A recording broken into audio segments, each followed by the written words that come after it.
Okay, bisitahin naman natin tong sibuyas ko mga buddy at talagang dumadapa na nga din po siya. Nagpapaani na rin. 71 days pa lang nitong sibuyas ko mga buddy at nakita nyo na nga po, halos konti na lang din yung nakatayo. Good size na rin naman na po yung kanyang laman oh. Pasok na pasok din yan mga buddy. Pagka pinaanoy ko siguro to mga buddy, mga ano pa siguro, mga 5 days o 7 days, isang linggo.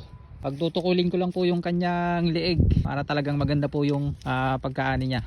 Okay, update sa presyo ng sibuyas mga buddy. Dati po ay 60 dito pero sabi nila ay bumaba daw. Ewan ko kung 58, 57, 55 kasi medyo umulan po dito. Ayun po siguro ang dahilan kung bakit bumaba yung presyo. Pero sana po tumaas pa ulit. Kahit umabot ulit ng 60 para naman medyo makikita-kita, makabayad sa mga utang, makapundar at makapagtabi para sa pang-araw-araw na gastusin. Yun lang naman po yun Basta yung hindi po kami malulugi, sapat na. Ayos na po yun mga buddy. Bawin na lang uli next. Ganun lang naman ang buhay.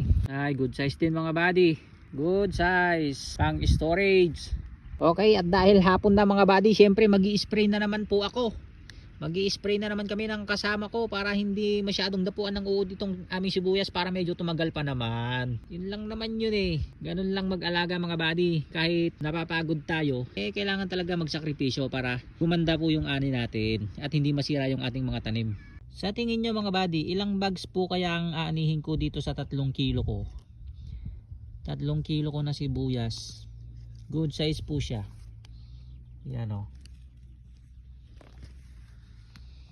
Ilang bags po ba ang inaani ng 3 kilo? Sige nga, pakisabi nga ng mga veteranong magsisibuyas dyan ganito lang po yung laman niya. Hindi naman po siya masyadong malaki. Good size nga lang po karamihan. Pero halos lahat po ay pare-pareho po yung kanyang laman. Ay nako, kung kailan naman aani na ang tao, saka naman bumaba yung presyo. Ano ba naman, bakit naman ganon mga buddy? Sino na naman kaya ang may kagagawan ng pagbaba ng presyo ng sibuyas? Mario Joseph naman Marami na ngang naluging mga farmers dahil inuod na po yung kanilang sibuyas. Tapos pinapababa nyo pa yung presyo. Maawa naman kayo.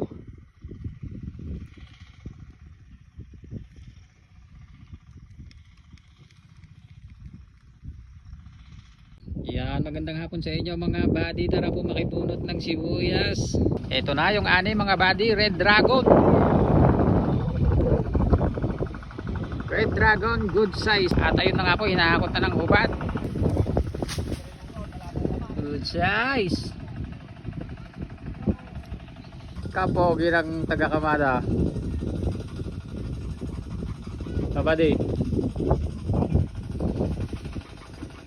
Ayan nga mga buddy, at hinahakot na po yung sibuyas dito na inaani ni Kuya. Magkano na po ang presyo ng sibuyas ngayon mga buddy? Update naman